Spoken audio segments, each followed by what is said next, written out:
और शराब को तो माने गुनाहों की जड़ खरामुल खबाइस सरकार द्वारा सल्लल्लाहु अलैहि वसल्लम ने फरमाया। कुरान में अल्लाह फरमाया कि कुरान और जुआ तुमको अल्लाह की इबादत से दूर कर देती है। हशर के मैदान में जो शराबी तौबा के बगैर मरा तो उसकी जबान बाहर रहेगी, बदबू आएगी उसके पास से, लोग बोलेंगे शराबी था। मेरे अजीज दोस्तों, ये ड्रग्स का बड़ा इस्तेमाल हो रहा है, गांजे का इस्तेमाल हो रहा है। अब हमको इन बुराइयों का खात्मा हमको करना है अपने घर से। घर का माहौल माशाल्लाह कैसे, आप खुद देख लीजिए। मैं हमारे आज से 1-2 दिन पहले एक साहब से यही बात कर रहे थे अपने बच्चे के बारे में। मैं उनसे पूछा कि आपके बच्चे की उम्र क्या? बोले 21 साल का है, इस तरह की हरकतें कर रहा है। मैंने कहा बोलते क्यों नहीं, उसको समझाते क्यों नहीं आप? उन्होंने क्या बोले, मुझे ये बताए कि अरे साहब अगर मैं ज्यादा उस पर दबाव डालूंगा तो घर छोड़ के भाग जाता हूं। मैं बोला कैसा भागता घर छोड़ के भाई? नहीं साहब ज्यादा मैं बोला तो भाग जाता घर छोड़ के। अरे माँ बाप, बच्चे औलाद से डर रहे हैं।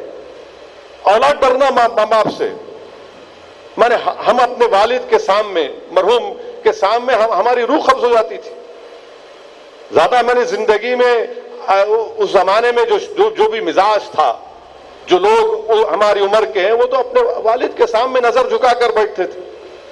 नजर झुकाकर जो भी शिकायत गुस्सा करना था वो अम्मा के पास जाकर करते थे।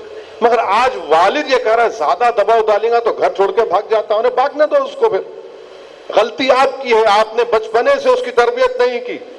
सही कहा आपने अभी यहां पर ऐसा रहमी साहब ने कि एक जमाना था कि सुबह सुबह बच्चे मस्जिद को या मौलवी साहब के पास जाकर उनको अखलाकियात की तालीम दी जाती थी। एक वक्त था कि घर में माँ बाप बैठकर अपनी औलाद को नेकी और बुराई के बारे में बताते थे, बहस होती थी उसके ऊपर, कुरान की तालीमात के ऊपर बातें होती थी, हदीस के बारे में बात होती। अब कुछ नहीं है। अब माहौल घर में क्या है, बाप के हाथ में सेलफोन है, उन्होंने फेसबुक पर, अम्मा टीवी में है, बच्चे वीडियो गेम में है। हकीकत है ये, हर घर का माहौल ये है। जब से ये वाईफाई आया, उन्होंने एक तरफ अने खाना खाते वक्त भी सेलफोन। हम समझ सकते हैं, हम सियासतदान है, सेलफोन सामने रहता, कोई फोन करे उठाना जरूरी, मगर माहौल ऐसा है कि बस लगे हुए हैं सेलफोन में। ना बाप को फिक्र औलाद की, ना अम्मा को फिक्र, ना बेटों को अपनी फिक्र, ना तो घर का माहौल क्या होगा फिर? माने बजाय अपने माँ बाप से करीब रहने के, वो अपने दोस्तों को अपने माँ बाप के बराबर समझता है, उनसे ज्यादा मोहब्बत करता है। यह हकीकत है आज के माशरे की, और इसकी जिम्मेदारी हम पर आयद होती है।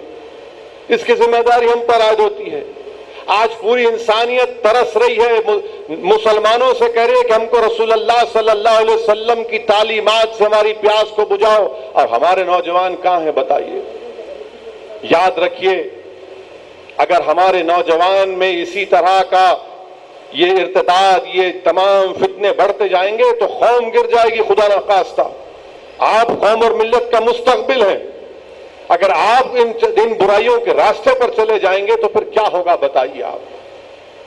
अगर हमको अपनी गुर्बत की शिकायत भी है, मगर शराब खाने भी आबाद, पैसे नहीं है मगर शबाब के पूरे सेंटर पर हम मौजूद, ऑटो है, बेचारा किसी को देता है कि भाई कमा के दे, तो शराब पीकर ऑटो पकड़ जाता है, और दूसरे दिन दारुसलाम को आकर खुद नहीं आता, दूर खड़े होकर अपनी बीवी को जाता, जाके तुम बोल के आओ। अरे क्या है बताइए आप? क्या आप शराब पीएंगे? नाम आपका क्या है? अब्दुल रहमान आपका नाम है, और आप शराब ऑटो चला रहे हैं, शराब पकड़ा जा रहा है आपका। आप जुल्म कर रहे हैं अपने घर में, बहू आई जहेज लेके नहीं आई, पीटते हैं उसको, फिर आपको शिकायत है कि भाई मेरी बच्ची की शादी भी नहीं हो रही। याद रखिए, ये बुराइयों का खातिमा, ये गुनाहों का खातिमा, ये माशरे से ये कत्ल गारत गिरी को अगर हमको और आपको मिलकर खत्म करना है तो इसका एक ही तरीका है कि दीन सीखिए, इस्लाम को समझिए।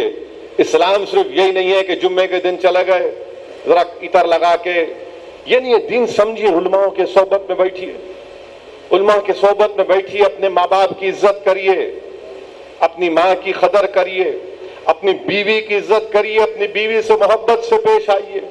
क्यों मारते भाई बीवी को अपने आप? किसने इख्तियार दिया मारने को आपको?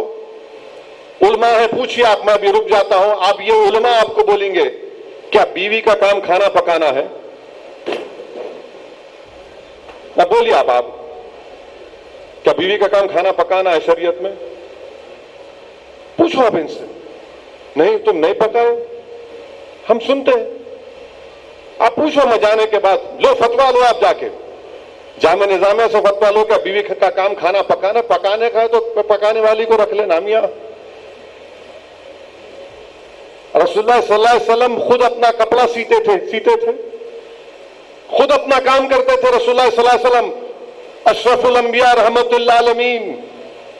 अब इन्हों कई झगड़े, खाना अच्छा नहीं पका। अरे तेरा काम उसका काम नहीं है बाबा, तुम पकाओ यार, पकाने वाली को रखो, या जो पकाए अल्हम्दुलिल्लाह। नहीं, मेरी अम्मा की खिदमत नहीं करी। अरे उन्हें, तुम्हारी बीवी है, नौकरानी है, उस पर मारते हो उसको।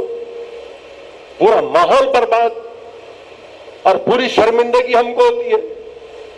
और फिर ये मीडिया को मिल जाता है इन्हों ऐसा करे, जबकि बुराई सब में है। ये सिर्फ मुसलमानों के तक नहीं है, बल्कि हमने देखा पुराने शहर में एक शख्स ने अपने 2 साल के बेटे का गला काट दिया। 2 साल के बेटे का गला काट दिया।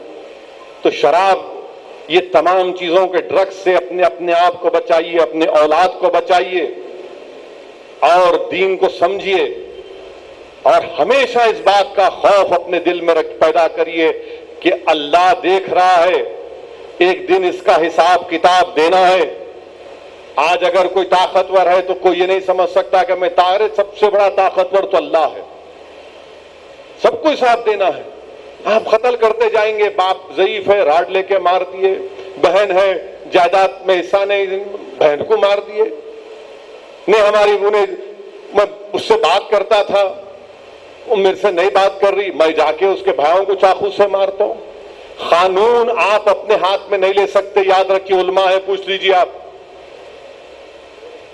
कानून को अपने हाथ में ले नहीं सकते। आप कानून के हाथ, आप कौन होते? कानून पुलिस है, अदालत है, वरना तो एनआरकी हो जाएंगी पूरी हर जगह पर। अगर आप खुद बोलेंगे नहीं, मेरा अख्तियार है, मैं जो चाहे नहीं कर सकते, आप जो चाहे आपका अख्तियार नहीं है। कानून अगर है तो कानून का इंप्लीमेंटेशन होगा। और हम तो पूरी कोशिश करते कि ये तमाम जो इस तरह की हरकतें करते हैं, मैं कई बार पुलिस को सख्ती से बोला हूं, आज भी बोल रहा हूं और बोलता रहूंगा, मजलिस इन जालिमों का साथ नहीं दी, ना देंगे इंशाअल्लाह ताला, ना आप लोग देना। बल्कि मैं आप तमाम से उलमाओं की मौजूदगी में गुजारिश करूंगा कि माह रब्बिल अव्वल में जो मिलादुन नबी के इंशाअल्लाह जलसे होंगे, सीरतुन नबी के जलसे होंगे, उसमें हमको जिक्र करना है इन चीजों का, ये कत्ल का बोलना है खुल के कि आप इससे दूर रहिए। और वो जो लोग कर रहे हैं उनकी मजम्मत करना है, उनकी मजम्मत करना है। बिल्कुल मैं ये नहीं कह रहा हूं कि उनको सोशल बाइकआउट करो वरना कल मीडिया चलाएंगे ऐसा बोले। मैं कह रहा हूं कि मजम्मत करना है लोगों की, दूरी अख्तियार करो आप। और फिर रिश्तेदारों से ताल्लुकात मुनक़ते करना किस बात से मेरे भाई? आपको मालूम इमाम ज़ैनुल आबिदीन क्या फरमाया अपने बेटे इमाम बाकर से? फरमाए कि तुम उन लोगों के साथ मत बैठो जो रिश्तेदारियों को तोड़ते हैं, क्योंकि इमाम ज़ैनुल आबिदीन ने फरमाया कि कुरान में अल्लाह 3 मरतबा इनको मलूम कहा जो रिश्तेदारों को, जो रिश्तों को तोड़ते हैं, जो रिश्तों को तोड़ते हैं। हज़रत अबू हुरैरा रज़ी अल्लाह तआला अन्हु हदीस सुना रहे रसूलुल्लाह सल्लल्लाहु अलैहि वसल्लम की, और बोल रहे कि अगर इस मेरी महफिल में वो लोग हैं जो अपने रिश्तेदारों से ताल्लुकात मुनक़ते किए तो उठ के चले जाओ ऐसे, उठो ऐसे, नहीं बैठना।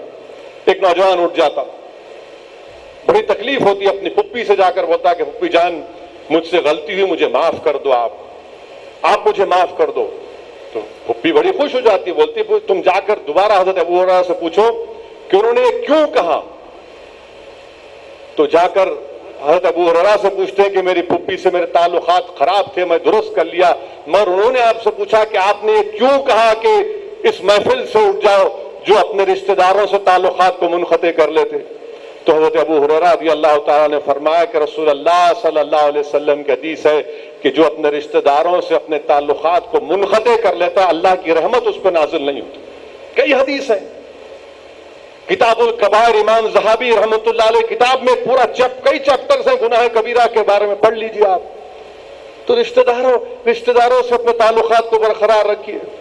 अगर कोई दौलतमंद हो गया, अल्लाह ने दौलत दी, तो ख्याल रखो गरीबों का, कुछ तो मदद कर सकते, नहीं भी कर सकते तो कम से कम हमदर्दी से आप पेश आ सकते।